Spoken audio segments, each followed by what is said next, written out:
James chapter number 1. James chapter number 1.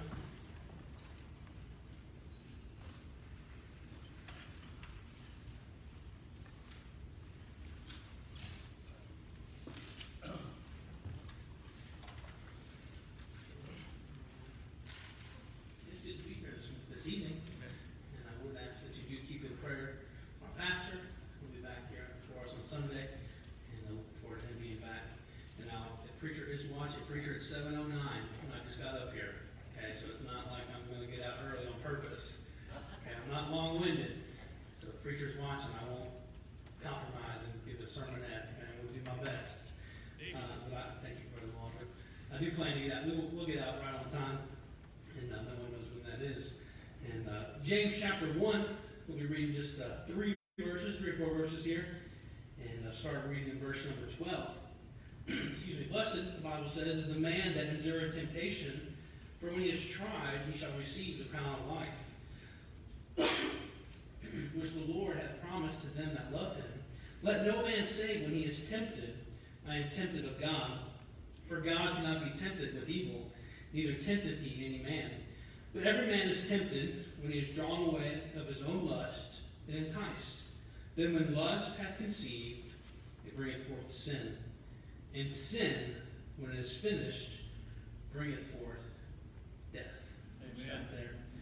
Brother Ladner, will you pray for us, please? Heavenly Father, you help Tyler bring the word tonight, Lord. Let someone receive it, Lord. Let it soak in. Lord, be with each and every one of us tonight, Lord. Amen. And if you know me, I enjoy fishing. And Brother Ladner, is that. I enjoy fishing. And I was getting ready. I went to bed. Let's see, what is it? It's Wednesday. I went to bed Monday night, knowing I had to preach. And I was getting up to go fishing early Tuesday morning. And I thought, what am I going to preach? And all of a sudden, it just clicked. The Lord laid something on my heart. I said, okay, Lord, that's it. And we'll talk about, anybody like to fish in here? I wish Brother Richard Deshator was in here, because he wasn't here just a minute ago, but apparently he got outfished by his wife this week. And he posted on Facebook, and I said, brother, that is not something I would ever admit. I guess I'm too prideful or something. I would not admit that my wife outfished me and then tell the world about it. You're crazy. So if he listens or hears this later, just make fun of him when you see him as well. But like I said, I do love to fish, and I've spent, I don't even want to guess how much money I've spent on lures. And lures are not cheap. And what the worst thing is when you think you tie one on real good, you first cast, and it just, there went $8. It's just drop in the bucket, I guess. Like I said, I have lots of lures. Okay, I've got some that look just like a shrimp. Okay, if I was a fish, I'd eat that one right there. Looks like a shrimp. And then this one here, I caught a bunch of fish on this one yesterday. And everything I have in here, I've caught fish on. Okay, some do better. I've caught different fish. But if I can get it, treble hooks are nasty. Let me see if I can get this one. This one in here yesterday, I caught on top water, caught a bunch of fish. It was fun. Okay, I can't get it. Yes, I can. That one right here. Okay, that one caught a bunch of fish yesterday. And then this one here has caught a bunch of fish in the past. This one's been beat up. It's supposed to be blue all the way around. But it's seen its better days. Saltwater and fish will do that to you. And this is a popping cork. And I used this one yesterday, and the trout bent it. And it's been used. Tracks fish, it's got noise. Brother Ladner, you'll like this one right here.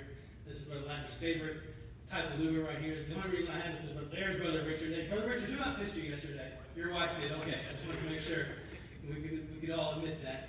This is Brother Richard Ladner's favorite lure. So I had those because Brother Ladner can catch a fish in a bucket in a puddle in a parking lot and not be a problem.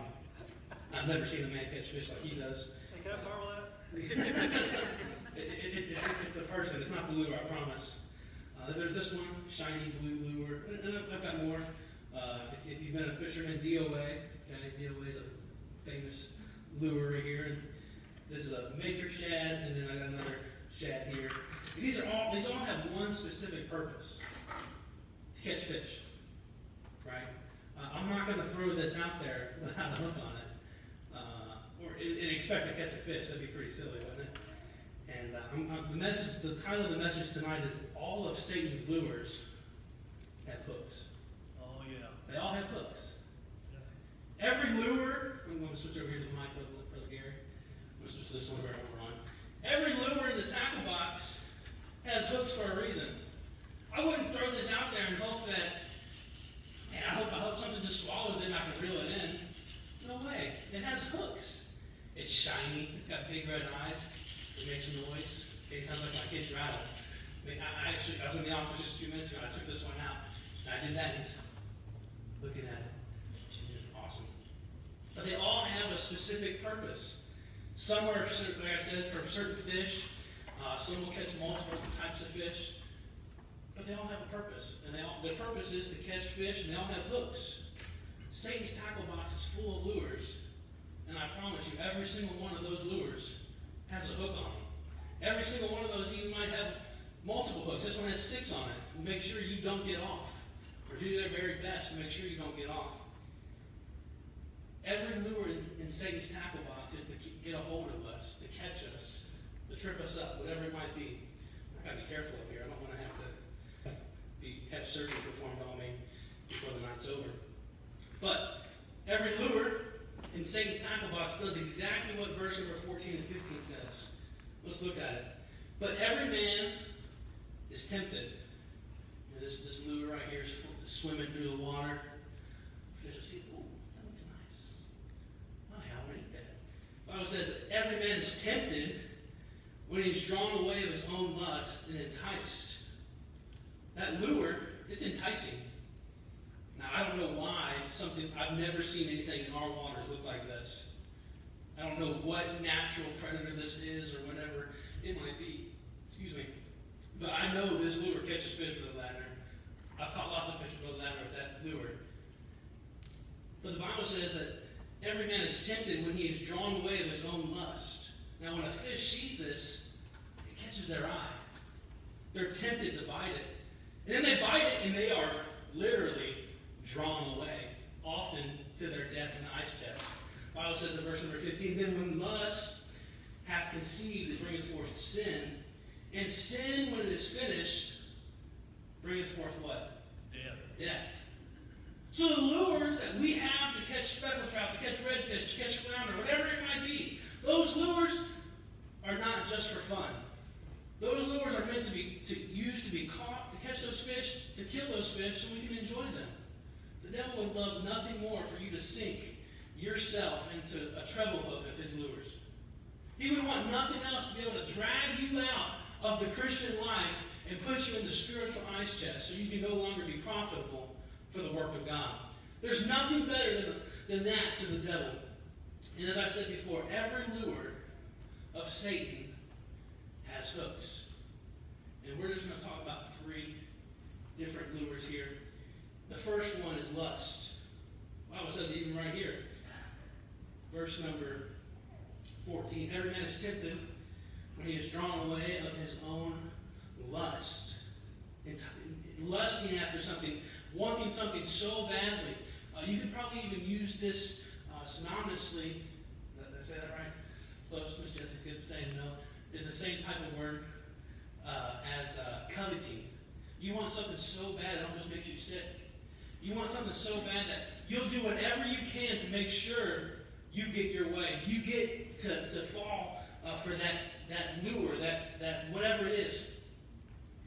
I think every single one of us up here would agree that lust or adultery is a major sin. If you agree with that, can I just see your hand? But how many of us have we heard, even some of us in the last few weeks, another person that's in the ministry has fallen to lust? How many people do we know in our own lives that have broken their marriage vows because of lust? We all agree that lust is a very sinful thing, but how many people do we know that bite onto that lure, that bite on that hook and get drawn away? There's so many. And as I said before, even just this week, someone that I had respect for in the ministry fell. from something years ago. Why? Because they were enticed. They thought, there's no way. There's no way I'll ever get caught. There's no way this will ever happen to me. Yeah, well, that fish, those fish that I caught yesterday, they thought the same thing. They're just, well, that looks good. Well, guess what? They're in my freezer now. Okay? I still can't believe she outfished you, bro. Can't believe it. It's awesome. Lust consumed David's life, and it tore his life apart. David was somewhere where he wasn't supposed to be. The Bible says it was the time when kings go to what? War. They go to war. And David, being the king, was in the wrong place. He's in the wrong place. 1 John 2:16 says, for all that is in the world, the lust of the flesh, the lust of the eyes, and the pride of life is not of the Father, but is of the world. God is not within a million miles of us lusting after something. God is not within a million miles of us looking at someone of the opposite gender and lusting after them. God is not in that. Excuse me. And as I said before, David was in a place where he never should have been. If David had gone to battle, he wouldn't have committed adultery, he wouldn't have committed murder, and he wouldn't have lost a child. All because of one decision. He lusted. And he saw. And can I say, just to throw this out there, men, women alike, you're not responsible for, you're not held accountable for that first look. David could have said, ooh, and gone the other direction. But he didn't. He saw and he coveted it after. And he wanted to have Bathsheba. And he did. And his life spiraled out of control from there on out. But isn't it great that God, he's still called a man after God's own heart? What I love about God is that he's the God of second and third and fourth chances. I think I'm on chance number 8 or 9 right now. I don't know. And if truth be told, you are too. Each and every day we wake up and we fail him. We fail God, and we fall after another lure that we've seen thousands and thousands of times, but we just can't help it. Why is it? You know, you fish a pond, a small pond, and you fish it enough, you've probably caught the same fish more than once. Why is that? It's enticing. And that's what lust does. Lust entices you to do wrong. When we're drawn away, or when we aren't somewhere we're supposed to be, there's a very good chance, as David was, we'll be drawn away in the lust. Number 2, there's only 3 points, so we're 1/3 of the way done. Number 2 is wealth. Is wealth. And can I say there's nothing wrong with acquiring wealth at all? I don't know if you know this or not, but you need money to go places. You need money to buy food. We don't barter anymore. We don't, trade things anymore. We use money for food. We use money to buy goods and things like that. It takes money for the day-to-day operations of a church, of a business, of your family. Money is not bad. I saw something before. It said, if money is the root of all evil, why do they ask for it at church? I said, whoa, hold on. That's not what the Bible says. The Bible says, for the love of money is the root of all evil. There's nothing wrong. There's nothing wrong with having money. I wish I had some. God's good. There's nothing wrong with having money. And I thank God for people who have been faithful, who have learned to be wise stewards of their money and that God has given them. And God just continues to bless. But the Bible says, for the love of money is the root of all evil. Think about the sin in the world. The root, when you get to the bottom of it, the root is money. The love of money. Every sin, I would dare say, almost every sin, the Bible says the root of all evil. It comes back down to loving money. The Bible goes on to say, which some coveted after, they have erred from the faith and pierced themselves through with many sorrows. How many people do you know, and do I know, they don't have a family life because all they do is work? How many people do you know that I know have missed every single one of their kids' basketball games, or their baseball games, or soccer games, or their dance recitals, their piano, whatever, because they're too busy working? And I understand work is important. I hope you do work. Don't be a leech. It's good to work. But there's balance. You've got to have that balance. Never sitting down to a family dinner because you're busy working, you're going to pierce yourself through with many sorrows. Missing those milestones in your child's lives, you're going to pierce yourself through with many sorrows. First time I started preaching, you got to leave. Good night. It's okay, Lane, I still love you. He's a blessing. I will say that. He's a blessing. The Bible says in Luke chapter 18, "For it is easier for a camel to go through a needle's eye than for a rich man to enter into the kingdom of heaven." Kingdom of God, I'm sorry. Now, you can look at this one of two ways. It could be a literal needle, and I don't think a camel's going through a literal needle. So I think this is a figurative speech here. But the city walls, the walls of a city had small entrances, and they called them the needle's eye. Right. And the camels, excuse me, it'd be very difficult for a camel to go through a door even that size. Camels are tall, and camels are large animals. It's not impossible, but it's pretty difficult. So it's not impossible for someone who's rich to go to heaven. It's not at all. But it's difficult. Why? Because they're trusting in self. They're trusting in their riches that they've gained. They think, man, look what I have done. Look what I have acquired. Look what I have built. God didn't do this for me. I'm a self-made man. No, you're not. You're not a self-made anything. The only thing that you are is you are because of God. The only thing that you've ever done for yourself is not much. The Bible says, I can do all things through Christ, for without Christ we can do nothing. God is the only reason why we have what we have. Luke chapter 18, same chapter, just a few verses earlier.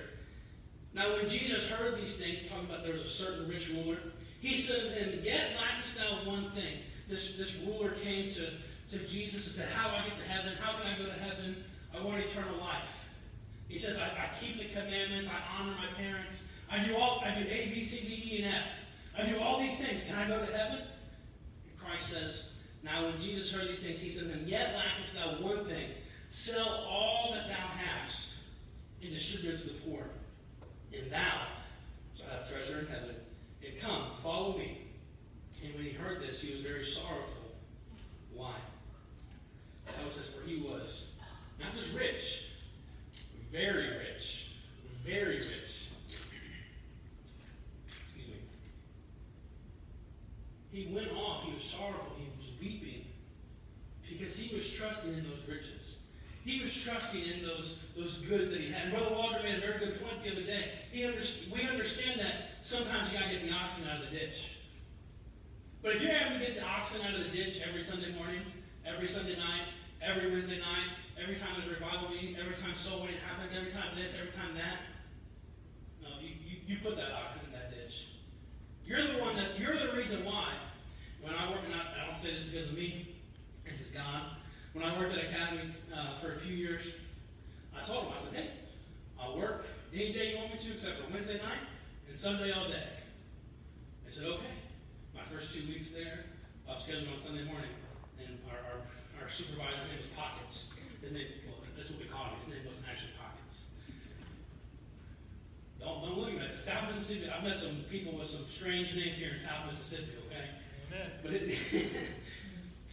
his name was, we called him Pockets. At Pockets, he scheduled me for Sunday. I'm not coming in. "Oh, okay, we'll get it fixed." A couple weeks later, "Pockets, you scheduled me for Sunday morning again. I'm not coming in. "Oh, yeah, I'm sorry. We'll get it fixed." And that happened 2 or 3 times. And all of a sudden, Sunday morning never showed up on my schedule again.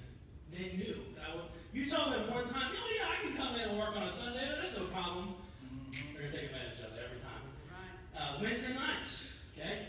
I would work Wednesday during the summer, Christmas break, Thanksgiving break, whatever.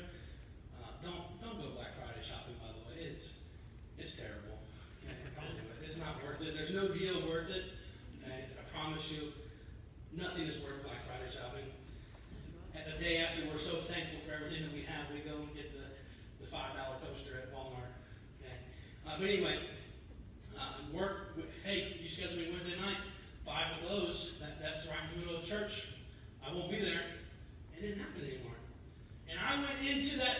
I said, hey, I will not work Sundays and Wednesdays. Okay, no problem. And the world will respect that. They will give you a job still. You don't have to take Sundays. Now, I understand that there are certain jobs that can't have Sundays off. With the Calvin, I understand that. Police officers can't just take Sundays off. Firefighters just can't take Sundays off. And I'm really glad for that. I understand that. But if you're putting your ox in the ditch every service, you've got issues. Your love for money, your love for wealth has consumed you. And that lure, man, if I just work an extra 20 hours this week, I can have a new bass boat.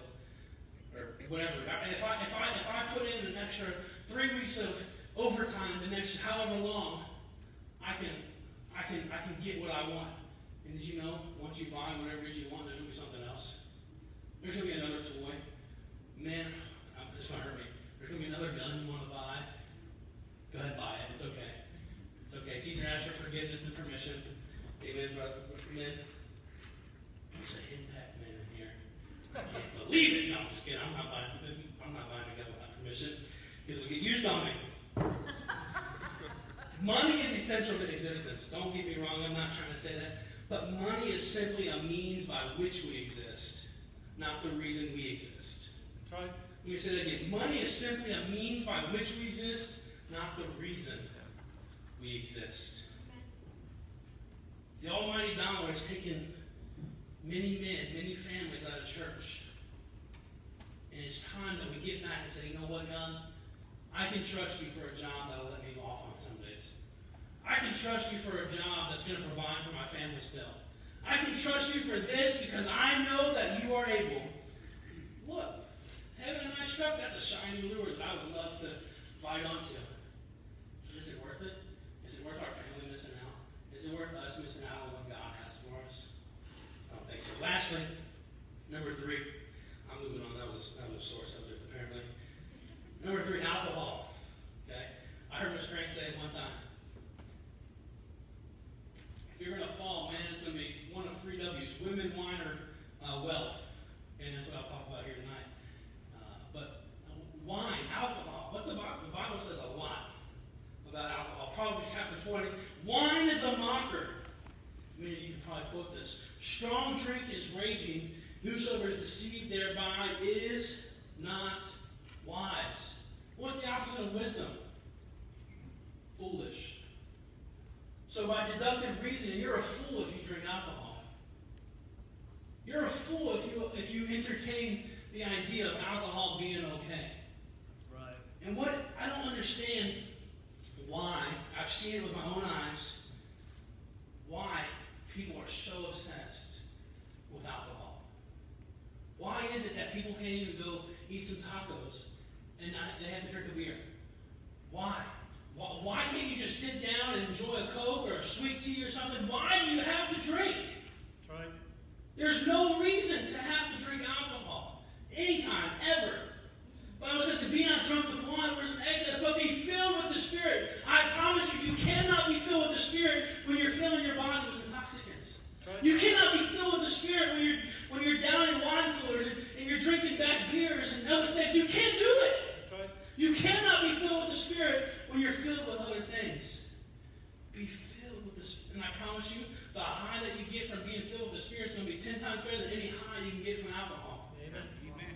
And guess what? You'll probably remember it too.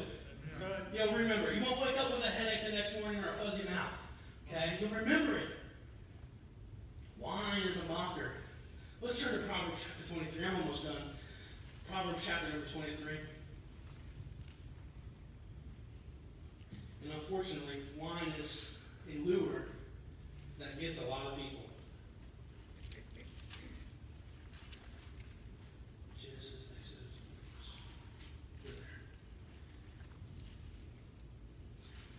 Proverbs chapter number 23. We'll start reading verses number 29. Who hath woe? Who hath sorrow? Who hath contentions? Who hath babbling? Who hath wounds without cause? Who hath redness of eyes? They that tarry long at the wine. They that go to seek mixed wine. Oh, it says, look not thou upon the wine. Don't even look at it. Don't even look at it. when it giveth this color in the cup, when it moveth itself aright, at the last, you have a good time in the beginning, but at the last, it bindeth like a serpent, and stingeth like an adder. Thine eyes shall behold strange women, and thine heart shall utter perverse things. Yet thou shalt be as he that lieth down in the midst of the sea, or as he that lieth upon the top of a mast. They have stricken me, shall they say, and I was not sick. They have beaten me, and I felt it not. When shall I wake? I'll seek it yet again. Even after all that, you know what? That was fun. I'm going to go do that again. I don't get it. Who hath woe and sorrow and contentions? None of those three things sound like a good time to me. Drowning out your sorrows, forgetting the responsibilities of life, redness of eyes, biting like the Bible says a serpent, and an adder is another snake. Okay, I don't like snakes. Miss Jessie, do it, Chris. I don't like them. Okay, I kill them. They're evil, and it's okay. Right? Snakes are bad, right? Amen. Amen. Miss Jameson saying no, they're evil. Okay, I just know. Anything that can just wiggle itself in is just no good. Bible says in verse number 34, thou shalt be as he that lieth down in the midst of the sea. You ever gotten on a float on a river or out on the water and just back and forth? You ever try to stand at the top of a tall boat or something? Unsure footing? Okay? That's what you look like when you're drunk. You can't walk straight, you can't put a single coherent sentence together. And that's what these people live for. If you go down Dido Road, if you stand on the corner of Three Rivers and Dido for 25, 30 minutes a night, you'll see many people stumbling across the street. You go downtown Gulfport, it's full. It's full of people who are just babbling and you're yelling. I saw somebody almost walk out where I was going down Three Rivers towards Walmart the other day, and they almost stumbled out in the traffic. I don't think it was 2 o'clock in the afternoon. I don't think the guy ever stopped drinking or whatever it was. He never stopped. And to wake up each and every day, spending your money when you could spend on your kids, spend on your family, spend on your home, and we're flushing it away on alcohol. Man, we hear that, man. Who would ever fall for something like that? Yet there's people in your family and in my family who fall for it all the time. There's people who, that's shiny. That looks like a good time. Ask those fish how good of a time they're having. It ended their life. And how many lives do we see each and every year that are ended due to alcohol? That's right. Drunk driving, angry parents, angry spouses, coming home and beating their family. That's not a lure I'm going to be tempted with. That's right. Stay away from it. The Bible says you don't need to be tempted. Don't even look at it. Don't even look at that lure, and you'll be just fine. Stay away from it. And can I say, some of those lures might not work for you, but there is one that does, I'm sure. And we've got to guard our hearts. We've got to guard our lives against those lures. This lure is not going to work for a crappie. Okay, this is bigger than most crappie I've ever caught in my life. It's not going to work, but it'll work for some trout. Amen. It'll work for some redfish. Okay, lust might not be your lure. Wealth might not be your lure, but alcohol might be. Right. Alcohol might not be yours, but it might be lust. Don't judge somebody just because your lure is different than somebody else's. You don't know what you might do when you see that lure. You don't know what you might do when you're tempted. Amen. You have no idea until you're there. Yeah. And for me to say, I would never do that is foolish. And for you to do that is foolish as well. Every single one of Satan's lures has a hook. You know, those big fish, those trophy fish, they don't get big by being dumb. They don't get mature by being dumb. Hey, we don't get mature spiritually by being foolish and being dumb. Dive into God's Word and find out, man, how can I avoid that lure? The Bible says He maketh a way to escape temptation. those fish had a choice yesterday. They didn't have to. They couldn't help it.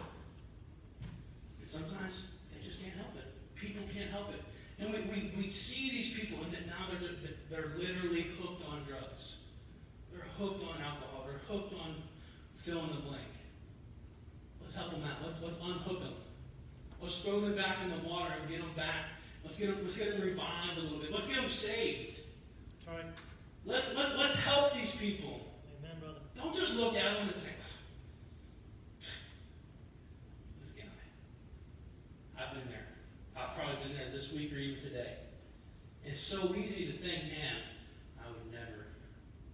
No, Lord, please help me to never be there. Lord, please help me to never be in that situation. Lord, please keep me from temptation. Lord, help me. That's all they need. They just need the help of God. They need the love of God. Every head down, every eye closed. Says Mary makes her way to the piano. Every one of Satan's hooks